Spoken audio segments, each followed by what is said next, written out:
Welcome to Ranger Stories. My name is Tennyson E. Stead. I'm the creator of Jump Rangers, and this is the show where I read things that I'm writing in the Jump Rangers universe, and probably edit and discuss them for your viewing pleasure. Today we're reading Jump Rangers, A Game Called Conquest, Chapter 3. If you'd like to catch up on our previous episodes of Ranger Stories, you can find those episodes on our YouTube channel at youtube.com/JumpRangers. Let's begin. Dropping down through the knotted cables and the massive vibrating machines that served the mothership Vitriol and her crew, the cramped quarters looked cavernous to the Sarge and I. Moments before, we were too big to fit through the jammed-up labyrinth of alien technology. Shrunk down to the size we were, everything looked ominous and vast. Hanging from our winch cables, the Sarge and I lowered ourselves carefully down between the conduits. Near the maintenance room where the Sarge and I had crept into the inner workings of the ship, light would escape behind the walls through vents and seams. That's not... See, there's a... Light would escape through vents and seams in the walls.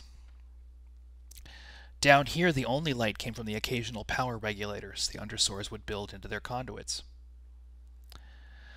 What I can't hear is the sound of whatever it is that's scurrying around below us. More and more, that fact is starting to worry me. Both the Sarge and I are being as quiet as we can, lowering ourselves through layer after layer of machinery, stopping on every landing we can find to tie up our winch lines. Our footsteps reflected through the greasy, blackened metal caverns.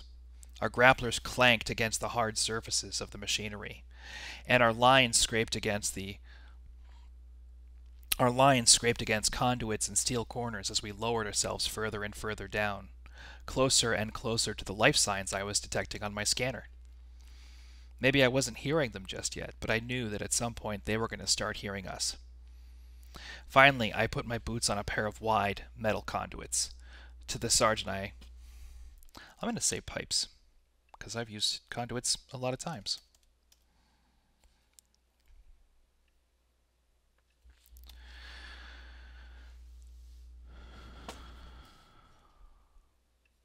Alright, give me one more sec. What we're doing is we're editing here. They looked about as wide as a good-sized room to this. Okay. Finally, I put my boots on a pair of wide metal pipes. Together they looked about as wide as a good-sized room to us. Between the conduits, in the groove where they butt together, someone had piled a bunch of dirt. In the soil piled between the conduits, somebody had planted crops. A garden. Looking up, I could see that someone had strung some lights to feed the plants. Some of the parts looked Saurian and were obviously stolen from the mothership. Other parts I couldn't recognize. Neither could the Sarge. From the outside, Saurian tech looks like an eerie combination of blackened, round, bug-like shapes, glowing red lights, pointy antennas, and danger. Seen from the inside, there's still plenty of red light to go around. In the command center and the Rexor quarters, where Rexors work and live, corridors are massive, grated steel caves that the Rexors can run and charge through at top speed. Rexor feeding rooms are cavernous spaces, where live food gets released for the Rexors to hunt. Work areas, like the command center, are spacious enough for the handful of Rexors on any given mothership to work side by side in comfort. Vital controls are placed easily within reach of a Rexor's tiny arms, and they have a horde of undersoars to help them with any other problems they face.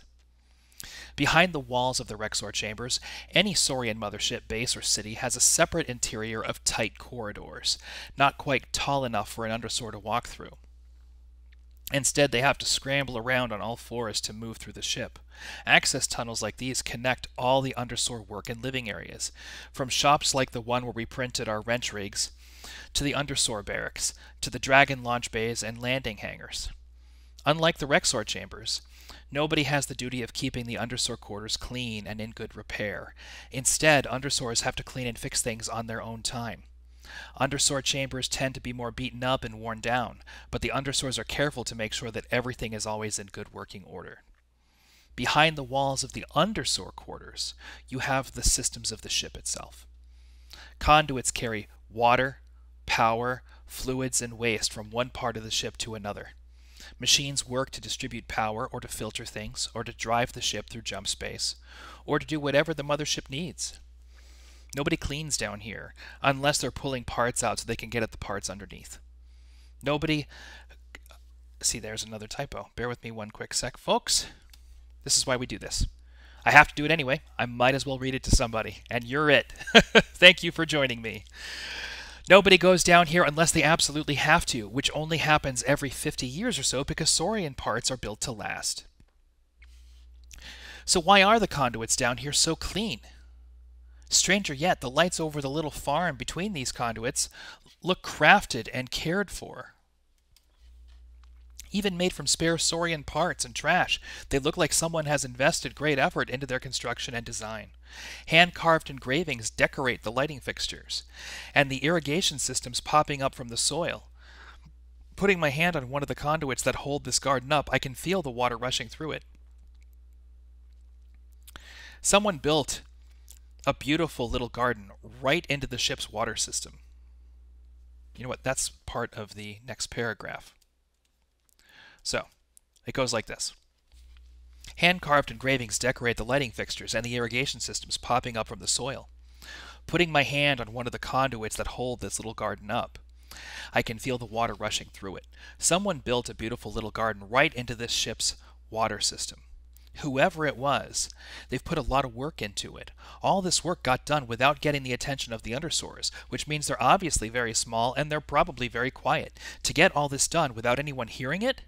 The Sarge and I aren't that quiet, that's for sure. Whoever this was, they could be watching us right then and there. We wouldn't even know it.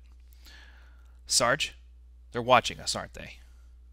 With a careful smile, the Sarge draws his firecracker and sets it on the ground in front of him and backs away.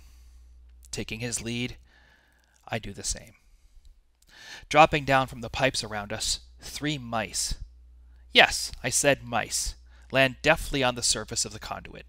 Wearing well-crafted armor, carved from the same Saurian metals and junk that human colonies rifle through for salvage, the mice stand up on their hind legs and brandish beautifully carved staffs, tipped with crackling electrodes and fashioned from blackened Saurian steel. From where we're standing, these mice are just a little shorter and just a little broader than we are. If the Sarge or myself had been trained by Psycor, then we could talk to these mice telepathically using the power of our spirit. Sometime back, a year or so ago, the Sarge and I actually jumped with a Psycor ranger named Gnome. That kid was 6 years old when I met him, and he used to talk like he'd seen everything there is to see. Sometimes his eyes would glow white. And that was creepy, but that kid never got stuck without a plan when meeting new alien people for the very first time. Needless to say, neither the Sarge nor myself can speak telepathically. Instead, we got our firecrackers confiscated and we got ourselves herded deeper and deeper into the mothership. Down by the primary octanator, the air is heated by the relentless octonium reactions that power the mothership. It's a drier, cleaner warmth than the swampy air that gets circulated through the undersoar quarters. Taking our lead from the mice, the Sarge and I climb down to a second set of water pipes. Further and further into the mothership, the Sarge and I start seeing more and more of these carefully maintained gardens. Slung beneath the pipes we came from, I spot some netting. Someone's been building a safety net or maybe storage along the undersides of the conduits. Hanging from the pipes and wires, as well as built from the humming components of the mothership's interior, the Sarge and I start spotting warrens built from Saurian scrap and from materials that had to have been smuggled onto the ship. Some of the doors and fixtures that adorn these warrens are made of wood, or from metals like brass that the Saurians never use. Networks of platforms and stairs have been welded and built between the warrens, the machinery, and the piping. Pulleys have been rigged to move cargo from one platform to another. Netting has been stretched in all directions. Some of these nets are filled with supplies, others are stretched out to make getting around easier for the mice who obviously live here. All along the water conduit, platforms have been built to support small fountains where water can be gathered. This is a colony. There must be at least a few hundred mice living down here, maybe more. In their squeaky language, the mouse guards direct us to a larger warren with a gated entrance adjacent to the conduits, which have themselves become more like the main throughway of a refugee camp that was patiently, carefully transformed into a home. Through the gate, we find a well-lit row of livestock pens. Each one of these pens is entirely enclosed, with barred gates and walls of salvaged metal. Water flows through the pens in a quaint little trough with a relief carved into it. On the floor of one pen, a trash lizard sleeps noisily. Notorious scavengers, trash lizards can eat through literally anything. If this lizard had any interest in leaving, it would have eaten through the bars, but instead it was snoring comfortably on a pile of dirt.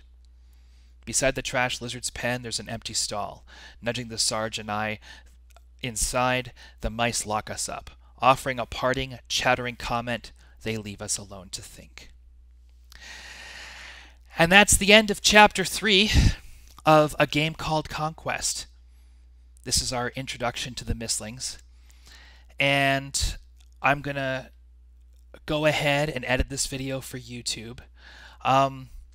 I'm doing this every week. It doesn't take very long. If people want to jump onto stream, ask questions about the lore of Jump Rangers, if they want to talk about the writing process, if they want to share their thoughts about the work itself, I invite you to do so.